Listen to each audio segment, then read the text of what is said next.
Something wonderful is happening in boardrooms across the world, and it's happened in what I call two convergences. So I'll tell you about the first one, and these are the short stories that lead up to the announcement of the Grass Tree Fellowship. So this gives you a bit of background on how this has come about.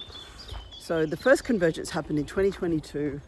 You may have seen my other video when I was in the car talking about this idea we had to have a nature chair at the conference, and it was based on this idea that having an empty chair that we called nature gave nature a voice at this conference instead of just humans. It's the short version. And unbeknownst to us, two other extraordinary things were happening at the same time, which is why I call it a convergence. So ours was a very simple idea to have at a conference. I'd been asked to speak about growth at the Better Business Summit, and there was a nature theme to the conference, so it seemed like a really great idea. Unbeknownst to us, on the other side of the world, a really huge, amazing company known as Patagonia, an outdoor clothing company, had just announced that they'd completely changed their governance structure, and they created a trust, and now Earth was their only shareholder. It was the most beautiful announcement, and it meant that in perpetuity their funds, their profits would be used to protect the Earth, the environment, and therefore humanity. Unbeknownst to another smaller company with less than 100 employees called Faith in Nature, a beautiful body care, skincare company, which literally had nature at the heart of their business, made an announcement that they were the first company in the world to use a guardianship legal model for nature to have a legal voice on their board in their company. It was just one of what I call a convergence. It was an incredible people having ideas, not knowing. And Simeon Rose talks about this in his book. He had no idea Patagonia were doing this, and Patagonia certainly had no idea they were doing it. And it reminds me of the 100th monkey, which is a sort of a cultural story. I'm not sure there's a lot of legitimate evidence in the idea, but it's this idea that across geographical and cultural barriers, without knowing anything else that is happening in the world, you can have the same idea as someone else. Elizabeth Gilbert talks about this idea in Big Magic, a book that I often recommend to my clients, where she talks about how ideas, the exact same ideas, can land to different people in the world. But this idea is really important. It's not, it's come from people who, I guess, have a background in sustainability and are very interested in the regenerative business movement, but were feeling like we weren't getting the results or the traction that we needed. So we're looking for a new way to engage people that was much more simpler and attainable. And nature connection is something that almost everybody understands. Everyone cares about nature. But in that process of caring about nature, we saw nature as something that was separate to us. So the way we speak about nature is, other, something we need to care for, as if it's not already part of us, as if we're not already in relationship to us, such as me and this lovely tree here. We actually, right now this tree has chemicals called phytoncides coming off this tree that is affecting my immune system and my well-being. There's a whole art and science to forest bathing I could talk about another time, but our well-being is literally reliant on the well-being of nature, and that is water, oceans, air quality, trees, forests, everything, animals, fauna, plants. So that's the first convergence. The second convergence brings us to this launch of the Grass Tree Fellowship that we're doing in Australia. And I actually did join I guess it was called a program, a fellowship, a community of practice called Concentric Leadership. And I did that by going to Findhorn for an incredible retreat, then going through a 2-year process with some amazing women called Concentric Leadership. You can look them up.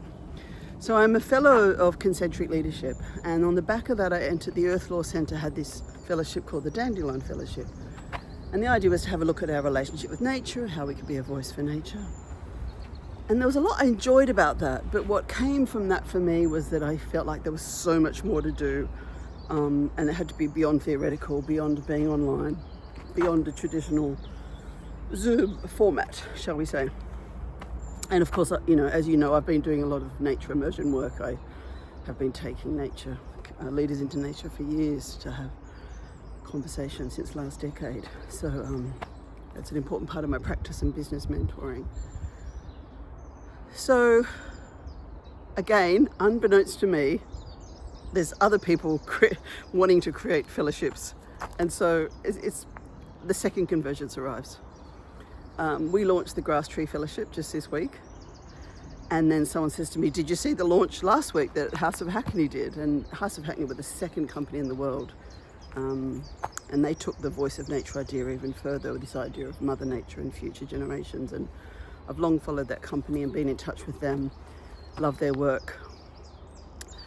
Little did I know, they had announced not a fellowship, but a sort of a program to take 10 companies through this process of giving nature a voice. They'd also connected with, and Shah Love, who is the voice of nature, along with John Elkington, a lot of people will know him as the father of sustainability, connect up with Harvard Business School. And for the first time ever, Harvard Business School are talking about this idea of nature on the board. And again, because I've been so busy creating this fellowship, I'd missed an announcement 3 weeks ago from Lawyers for Nature, who are the incredible legal body that actually worked with Faith in Nature to create the very first voice of nature. Massive respect for them. Go and check them out, Lawyers for Nature. They've announced, I'm not sure what they're calling it, but it's some kind of program to help people, again, look at this idea of, governance and voice in nature. And then we go and announce the Grass Tree Fellowship. So I call this the second convergence. And I think what I want for you is to find the right program, people, fellowship, whatever the names are. Sorry, I'm not across it all, but please go and check them out as well as us, that works for you. So ours is distinctly Australian. You don't need to be in Australia to be a part of the fellowship. You can participate fully online. But there's something very special about what we're doing, that if you can get to Australia or live in Australia, this is going to be very unique. So I've been living in the UK for 7 years and I love this land. This landscape is extraordinary. I love it. But my soul, my heart, I was born in Australia. I was born in the desert. I've lived on the coast. I've lived in the forests. I have a very deep relationship with the land there. And one of the reasons I have that is because of my extraordinary experiences with First Nations people in Australia. So if we were going to do a fellowship, we had to, very importantly, help people connect with First Nations knowledge, First Nations learning. And so that's what we've done. So we have not just myself and Dr. Michelle Maloney of the Australian Earth Law Centre facilitating the entire Grass Tree Fellowship. And I'll talk about why we call it the grass tree in a moment. Very beautiful symbol for us. But we have Indigenous knowledge holders not only guiding us on Zoom, but actually we're going to meet for a weekend. Some people call it a nature immersion because we're going to physically gather. But in Australia we call it gathering on country, or that's what Indigenous people call the term gathering on country. So we're going to be walking with the amazing Delta K. You may know it as the Byron Bay Shire. We know it, local custodians know it as Bundjalung country or the Arakwal Nation.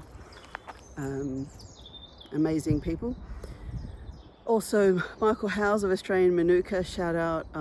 It was when I was walking with you in December last year that I felt the vibration of the grass trees, and it became very, very clear what we'd be doing. And you're going to take us on for a walk amongst the grass tree forests and talk to us about how you run your own business in ecological kinship on regenerative principles, to show people that commercial viability and nature go hand in hand. And of course I'll be there taking you forest bathing, so it's going to be an absolutely magical weekend. The purpose, of course, is to help us connect with nature in an embodied way, so we get a felt sense, intuitive sense of our connection with nature, not just a theoretical, academic sense, which we will get on our Zoom sessions. So we will be covering there'll be like some learning modules around, of course, legal governance, to tell you what is possible in Australia around nature governance, but also some non-legal modules. The fellowship aspect of it is very much a community of peers that you'll be in, where together we'll be able to talk about these ideas. They're very, very new, and you may bring forth new ideas also to share how you want to do it. So we'll show you some legal pathways, some existing pathways that have happened over the last few years internationally. And yeah, so if you want to be part of this emerging space, the Grass Tree Fellowship, which starts on June 23rd, 2026. Applications are open. I'll put the links to the expressions of interest or registration, depending on what date you've discovered this video. So I hope that gives you some background of what I call the two convergences that have led to this moment. And of course you can go way back. I mean, this is not something I'm new to. I've been running businesses along regenerative and organic principles for over 3 decades. So I've always been a little bit in the pioneering space, shall we say. Yeah, this is so beautiful. I just love this time we're in. And of course, what's the reason? Which is always important to ask. You may just feel that you're called to this, and in which case I would say trust that invitation and come along and participate in the Grass Tree Fellowship. But I guess the academic why? You know, it's pretty obvious by now. We're in a polycrisis. The world is feeling fragile. As people, we're feeling vulnerable. You speak to any counsellor, the levels of anxiety in every sector are through the roof. The workplace, politics, education, our kids. And business has known for a really long time, quietly, that endless extractive growth is a myth. Because if we use up every single resource on the planet, which is what every business relies on, whether they know it or not, every supply chain relies on resources that nature brings us, they're going to disappear. This country I'm standing in, the UK, the biodiversity loss is on a scale that it breaks my heart. As an Australian, at least we have so much aliveness and wildness still, but the slow poisoning of the rivers and the reduction of forests here affects life and health so much. So the short version, we've got no choice. And as business leaders, this will assure your future commercial success, if that's the big driver, and it's very important. A business has to be viable. We live in a system that requires money and income. But how can we do that in a way that cares for the very thing that gives us our businesses? This is the big why, and this is why I'm inviting you to come and join us to explore this, and for you to bring your contribution, and for you to complete this fellowship with your own blueprint, your own pathway, so you can be part of this pioneering, innovative space. So I can't wait to see who joins us in the Grass Tree Fellowship. And if the Grass Tree Fellowship's too big for you, you may welcome to contact me personally. I do this work privately with people. We also do single days out. I call it Nature's Boardroom. I can point you to some other videos on that, so you can explore that. So sorry, I know this has been a long video, but I really wanted to give you that background. I'll also write it up in an article for you and link that below. Thanks for being here. Thanks for being part of this pioneering movement of putting nature's voice back into business where it belongs.